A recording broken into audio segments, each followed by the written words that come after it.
What's good, YouTube? It's your host with the most, Kensou, back again. New video, but I'm gonna do a little bit different this time. Still based around Guilty Gear, but I know that the Guilty Gear Strive beta has been over with for a little while now. And I know probably some of you guys are wondering, what should you play for 1 month while you wait for Guilty Gear Strive? Is there anything in which that you could play that can maybe help you learn some things about Guilty Gear, or maybe help you get better at fighting games as a whole, maybe learn about pacing, decision making? Is there a game or said games that could help you with that? The answer to that question is yes. So I handpicked 3 games in which that I think that would actually help you guys out, you know, in learning some basic fundamental concepts about fighting games, and some similarities to Guilty Gear as a whole that could help you guys improve and get ready for Strive. Now, I want to layer this out basically in like 2 forms here. So we're going to start with older Guilty Gear and some takeaways you can take from older Guilty Gear, and the 3 games in which that I think that would help you guys out. So let's get right to it, and let's talk about older Guilty Gear. So in regards to older Guilty Gear, right, I want to break this down first, as I think this is the most important part of this video. Please heed my advice, people. Older Guilty Gear does not prepare you for Guilty Gear Strive. I repeat, once again, older Guilty Gear does not really help you prepare for Guilty Gear Strive. But why, Kensou, is probably what you're thinking right now. Why? That doesn't make sense. It's Guilty Gear, right? I should be able to play an older Guilty Gear game and be ready to play this one, right? Well, yes and no. So let's get into that, right? The easiest answer for this is Guilty Gear Strive basically takes all the legacy knowledge and matchup knowledge and like usage of some of the tools that your character may have and completely rearranges it. Now, in general, there's a lot of basic applications that are still there, but in the grand scheme of things, how you utilize those things now in Strive is actually a lot different, right? And since it's a lot more different, it makes Strive a whole new experience. So despite playing maybe Soul or Kai in the older game to kind of prepare, it's still different how you approach using their normals, right? So for example, Guilty Gear AC Kai Far Slash and Exurge Kai Far Slash and Guilty Gear Strive's Kai Far Slash into Fireball are like, they're all different, you know, like the range in which you need to be at is a little different. You know, the hitbox is kind of different, the hit stun is different, the block stun is different, you know, what you can get off of it is different. Also, Kai can never go Far Slash into Far Heavy Slash if I recall right too, so it's kind of like there's a lot of different things there that are just not the same. So that's why I say it's not really, it kind of hurts you to kind of go backwards and then go forward. Take it from me as a chip player, right? Chip has changed so much through all the major iterations of the game. So from XX, Reload, you know, Slash to AC and even plus R, like each chip gradually changed. Even though they added different things, sometimes this one move change could like really adjust how you play and your strategy. And going from game to game, from Exurge chip and AC chip, like I had to completely unlearn habits that I had from the older game to be ready to play Exurge. And it was very difficult. Very, very, very difficult. It doesn't mean that I didn't make the transition. Obviously I did. But, you know, it does take time to kind of get rid of old habits and build new ones with the same character. So I guess in a sense, it would probably be a little bit easier for you to play a character that's not actually in Strive to kind of help you prepare to play Guilty Gear as a whole. But if you do intend to play a legacy character, please understand that there will be a bit of a reworking. You know what I'm saying? You will have to relearn some things. Now, while that may be kind of a difficult factor to kind of deal with, there is something that I do believe is a very, very big key takeaway from the older Guilty Gear. And the one that I would honestly suggest you guys to actually mess with is actually Exurge, because I think Exurge is a lot closer to Strive, especially with the slowdown YRC mechanic that is present in Strive with Blue RC and the other issues with the combo system. They're kind of similar in a lot of ways.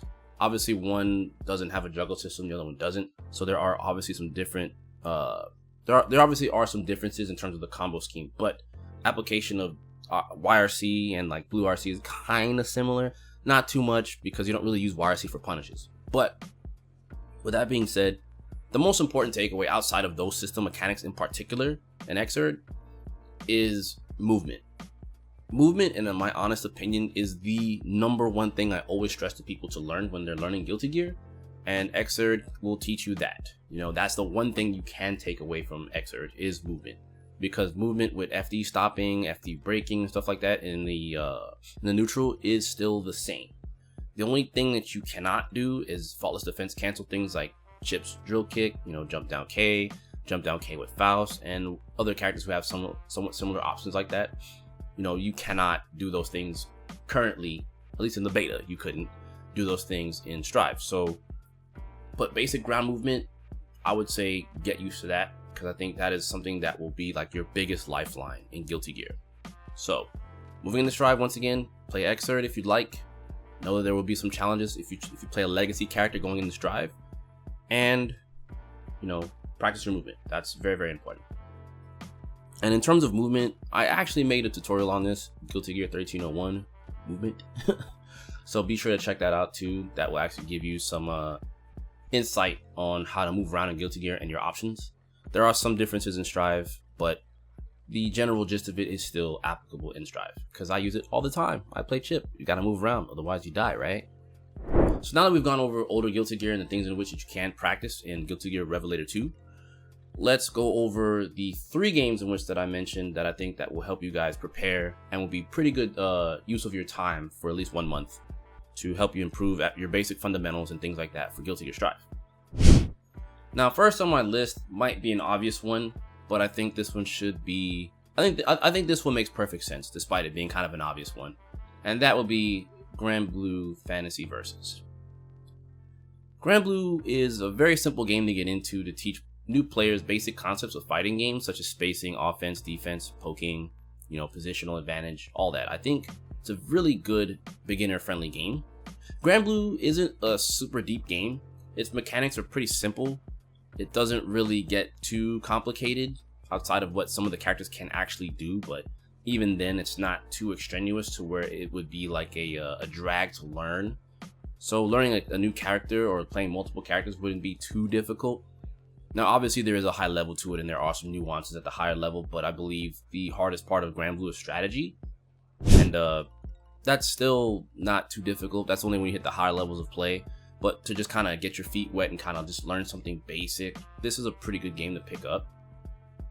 The only downside to this game is that the online isn't as good due to it being delay-based netcode. But you can find games online on either PC or PS4 for the most part. It's not so bad. I think you can definitely find games, and I think you can find ways to improve at it pretty easily. I do think that this is probably the hands down best low commitment fighting game in which you can pick up literally right now, because I think it's by far the easiest one to pick up and just put away. Like if you choose not to play it anymore, like it's not too bad. You wouldn't have spent, you know, an immense amount of time learning like a character and its combos. It's pretty pick up and go. It's pretty easy bake oven if you ask me. So Granblue Versus would be my top pick for helping you out with Strive. Now next on my list is more of an advanced game. I think a lot of people wouldn't actually be expecting this one on my list, but my number 2 on this list is actually Killer Instinct. Killer Instinct takes the fundamentals of fighting games and adds another layer of depth to your general poking game, turning pokes into combos. The poking game is very prevalent in this game, so you'll have an even better understanding of why your pokes really matter and how to utilize your pokes to gain the upper hand. In addition, the pacing of this game is great as you improve. Like the pacing of this game is pretty fast, and it's a lot closer to Guilty Gear in my honest opinion. KI is a very deep game and offers a great amount of options to the player with how unique and expansive each character's kit can get as you improve. Also, Killer Instinct offers a great combo system because it does, you know, present juggles with characters as well. And the system mechanics are somewhat similar to the burst style mechanics in Guilty Gear, such as shadow counters and combo breakers. These can be used to swing the momentum back into your favor. Now, Killer Instinct is an older game, but has recently found a resurgence since the KI Lives event on Twitch Rivals. It has some of the best rollback netcode you can find from a fighting game, in addition to crossplay between Steam, Xbox One, and the Microsoft Store PC version, so you really won't be disappointed in the slightest. You know, it's a really great game. I think even if you don't play this game too long, I think you could find your way back to it because it is a lot of fun, and the developers were they were spot on with how they made this game. Now, the last one on my list, I think, is another unexpected one, and I think a lot of people will probably scratch their head on this one, but hear me out. So third on my list actually is fighting EX Lair.